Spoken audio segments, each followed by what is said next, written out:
Hello there. So I've completed the Battle Pass, and once again, the free car we get is the M39, a C2 AWD car. Honestly, this is the third time it's been added to the Battle Pass. I don't know what's going on, but it seems like the devs really like bringing this car back. First, let's park it and have a proper look. After that, I'll take it out for a drive.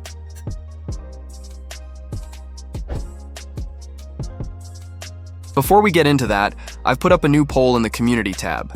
If you haven't voted yet, please take a moment to check it out and cast your vote. It really helps shape what I make next.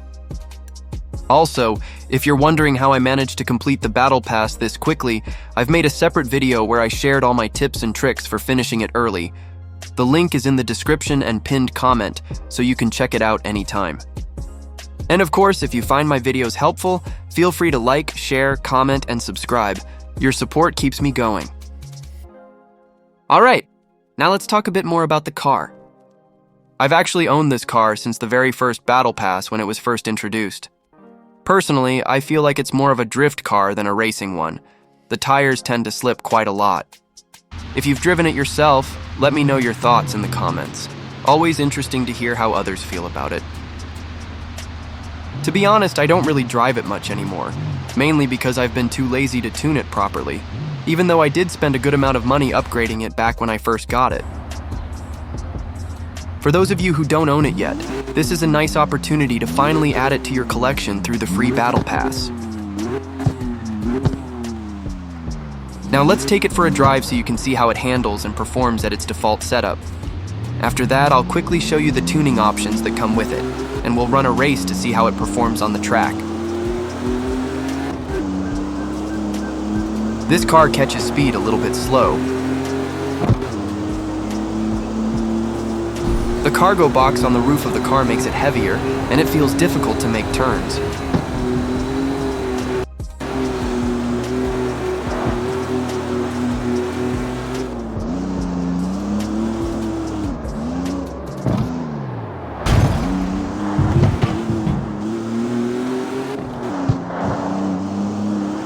Since this isn't an event car, there aren't a lot of upgrades available, just the basic ones. If you want me to work on a tune for this car or any other car, just drop a comment below. I'll try to get to it as soon as possible. This time there are some elite parts as well. Last time it had just basic parts.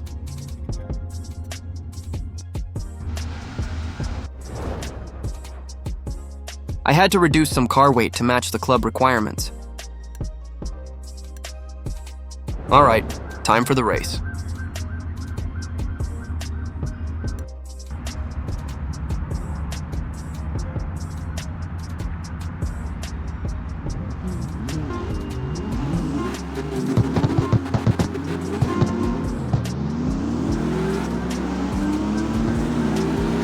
The launch is actually pretty smooth thanks to the AWD, but you can feel that it's not really built for top-tier speed.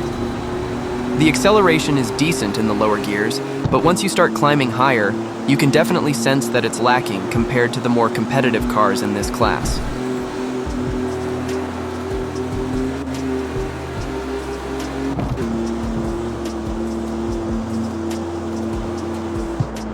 Now here's where it gets tricky. As expected, the tires struggle for grip when pushing hard through these corners.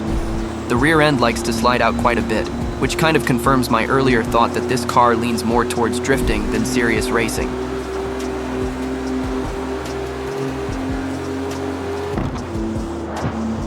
On the straights, it holds steady but doesn't feel aggressive.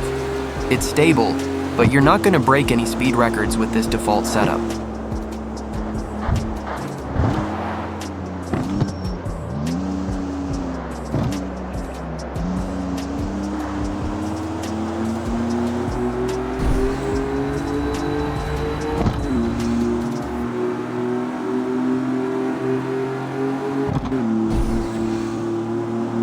You really have to control your throttle inputs through tighter turns. Too much gas and you'll easily lose traction. If you prefer a bit of controlled sliding, it can be fun, but for competitive racing, it definitely needs some tuning to dial in the stability.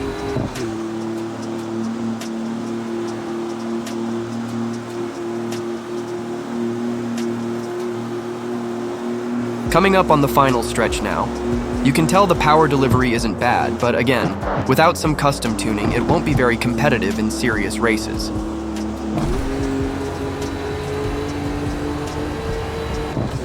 Alright, this is all for this video. Let me know in the comments what you think about this car, whether you already have it or if you're getting it for the first time now. And of course, if there's anything specific you want me to cover or car tune next, feel free to drop your suggestions. If you enjoyed the video or found it helpful, don't forget to leave a like and subscribe if you haven't already. Thanks for watching, and I'll see you in the next one.